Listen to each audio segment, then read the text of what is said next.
dia, professor Cristiano do canal Desbravando e Decifrado.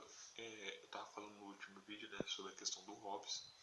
Então, a obra que aparece a citação O Homem é Lobo do Próprio Homem, que é retirada essa citação, ela é, na verdade, do Cidadão. Ela é uma obra que faz parte de uma trilogia do Hobbes, tá? Onde ele vai estar apresentando não só a questão política dele, mas a visão também dele da psicologia, né? O que ele entende da psicologia dele nessa trilogia, e também a visão propriamente da ciência, tá? De certa forma, como que ele entende, né? Como que a ciência funciona. Eu vou estar lendo aqui para vocês em que contexto essa citação se dá, tá? Para a gente entender bem e qual que é de fato a postura do Hobbes. Por quê? Porque essa leitura de que o Hobbes estaria afirmando que os homens são maus por natureza, esse tipo de coisa, é uma acusação que não é feita apenas, você não encontra apenas em sites do Google hoje em dia, mas você encontra inclusive no grupo que ele fazia parte, que é o Firmer, que é aquele crítico, né, do próprio Hobbes, que falava que isso era uma visão que ia contra a visão propriamente bíblica, certo? De certa forma, porque estaria mostrando que o homem ele não poderia ser capaz da caridade, e também está presente no próprio Locke. No John Locke também afirma esse tipo de coisa em relação ao Hobbes. E na verdade ele não está dizendo exatamente isso. Então, então, onde que vai aparecer essa ideia? Ela vai aparecer basicamente do cidadão. Ele vai escrever, né, uma epístola, certo? Onde ele vai estar agradecendo ali, né, basicamente um nobre, certo? Que naquele contexto, né, era muito comum isso, você ter de certa forma um tipo de um protetor, né, como alguém, né, algum nobre, alguém que protegia você, uma pessoa que fosse de certa forma de conhecimento. No caso aqui, essa epístola, ela é a epístola dedicatória, né? Ela vai ser basicamente feita para o conde William, tá? E aí ele vai estar apresentando ali, vai aparecer essa citação em um determinado contexto. Então vai começar assim: Milord, dizia o povo de Roma, a quem o nome do rei se tornara odioso tanto pela tirania dos Tarquínios quanto pelo gênio e as leis daquela república. Dizia, retomo eu, o povo romano, embora pela voz de um particular, se aqui é Catão, o censor, era um mero particular, que todos os reis deveriam ser incluídos entre os animais de rapina. Mas o próprio povo romano, que com suas águias conquistadoras espalhou seus ativos troféus por todo o vasto e remoto mundo, impondo aos africanos, asiáticos, macedônicos, aqueus e a muitas outras nações conquistadoras uma especiosa servidão, a pretexto de fazer deles súditos romanos, não era ele uma fera igualmente rapaz? Ou seja, está dizendo aqui o seguinte: as pessoas afirmam, né, que os reis eles só querem poder, só querem dinheiro, são animais de rapina, né, só querem isso.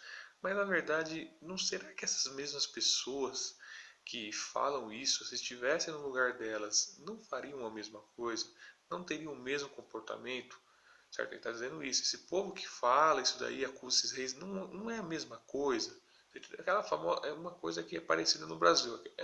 As pessoas acusam os políticos de corruptos, mas será que elas também não são tão corruptas quanto?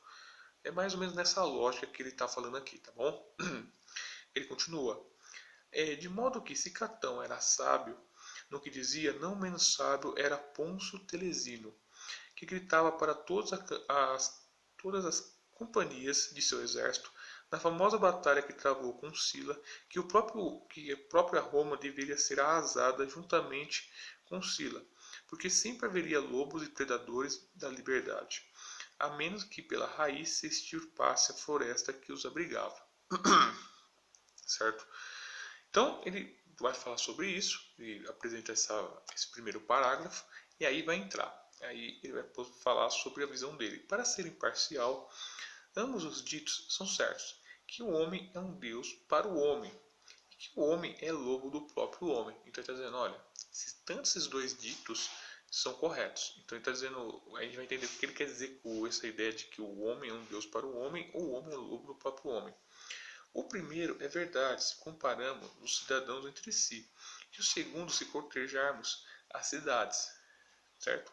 Ele está dizendo, ó, quando eu comparo os cidadãos entre si, eu posso ver que o homem é um Deus para o homem. Mas quando eu vejo a relação entre cidades, certo? Aí eu posso ver que o homem é lobo do próprio homem.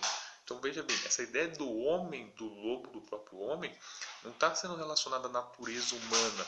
Não tem nada a ver com a questão do homem nascer mal, certo? Se você ouvir um barulho, gente, peço desculpa, tá? É a Xirri que está fazendo barulho aqui, ó, a gata da minha esposa, tá bom? Mas ele não está relacionando, não tem nada a ver uma coisa com a outra, tá? Tudo bem, gente? Ele não está falando nada disso. E aí ele vai falar, não há alguma analogia e semelhança com a divindade? Através da justiça e da caridade, irmãs gêmeas da paz, ou seja, na primeira, o homem, a relação entre os homens, eu vejo que os homens eles fazem a justiça e a caridade na ação individual entre os cidadãos. Eu encontro isso realmente é verdade, isso é verdade. No outro, ou seja, na relação entre as cidades, porém as pessoas de bem devem defender-se usando como santuário as duas filhas da guerra, a mentira e a violência, ou seja, para falar sem rodeios, recorrendo à mesma rapina das feras.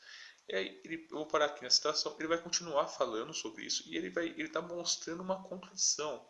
Ou seja, na ação individual entre os cidadãos, pessoas que provavelmente são boas, cuidam bem um do outro, ajudam, fazem o bem, numa situação onde você tem uma relação entre cidades, você tem o quê? Você tem um tipo de concorrência, você tem um tipo de, digamos assim, uma série de contradições do ponto de vista de que uma pessoa precisa enfrentar a outra, você tem que competir com os outros, às vezes fazer mal para os outros, para essas pessoas de outra cidade, ou de outro estado, ou de outra nação.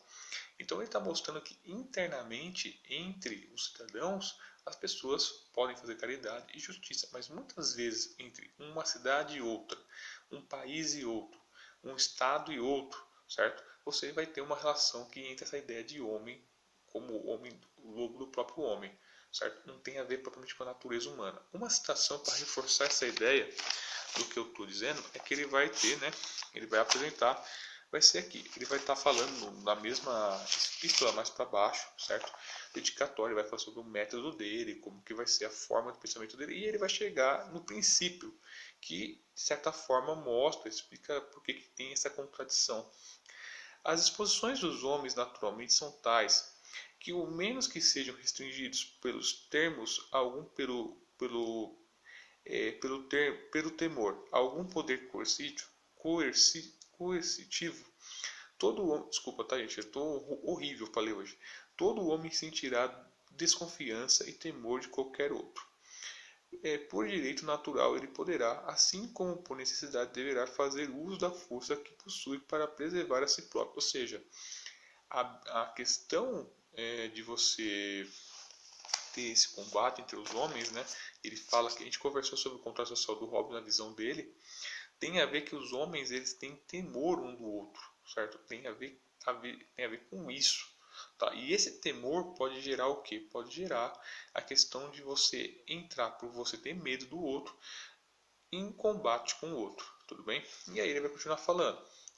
Obstereis possivelmente que há alguns que negam isto, pois é verdade, sim, que muitíssimos o negam.